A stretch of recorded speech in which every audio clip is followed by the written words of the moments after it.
Prem developers and construction जत आनंदाची सुरुवात करा आजच आपल्या हक्काचे घर प्लॉट बुक करून। संपर्क कृष्णात कोळी सर, मोबाईल नंबर 9423810208 73 73 66 08 88।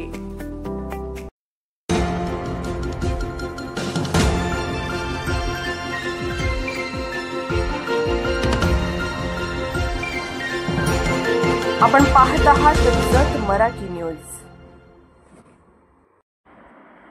जत तालुक्यात अतिवृष्टीचा कहर, पिकांचे, जनावरांचे आणि घरांचे मोठे नुकसान। मनसूर खतीब यांची शासनाकडे तातडीच्या मदतीची मागणी। जत तालुक्यात यंदाच्या हंगामात अतिवृष्टीने थैमान घातले असून शेतकऱ्यांचे द्राक्ष, कांदा, भाजीपाला यासह हंगामी पिकाचे प्रचंड नुकसान झाले आहे।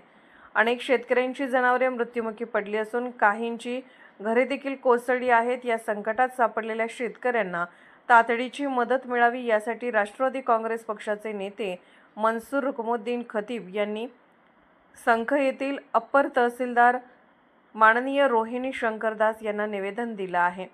जत तालुक्यात यावर्षी 13 मे पासून सुरू झालेल्या मुसळधार पावसामुळे द्राक्ष बागायतीचे उत्पादन पूर्णतः नष्ट झाले आहे। एका एकरात सुमारे 5 लाखापर्यंत नुकसान झाले असून कांदा, भाजीपाला, तूर, भात आदी हंगामी पिके देखील पाण्याखाली गेली आहेत। सततच्या पावसामुळे मातीची धूप, जमिनीची नरम स्थिती व बीज कुजण्याची स्थिती निर्माण झाली आहे।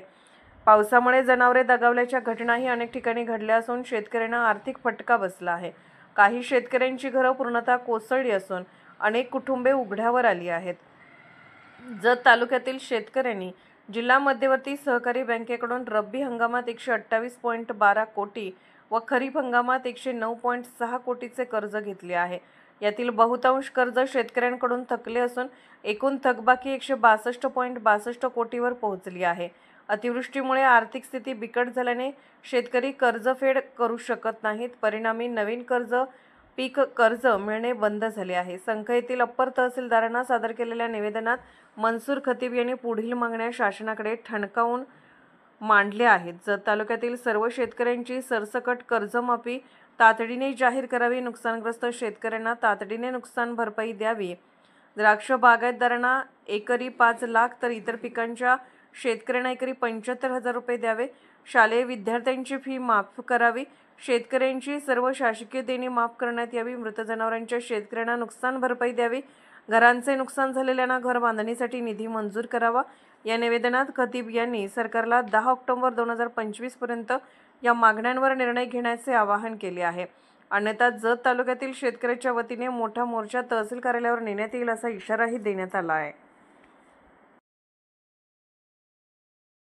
जत मराठी न्यूज चॅनलला लाईक करा, शेअर करा आणि सबस्क्राईब करा।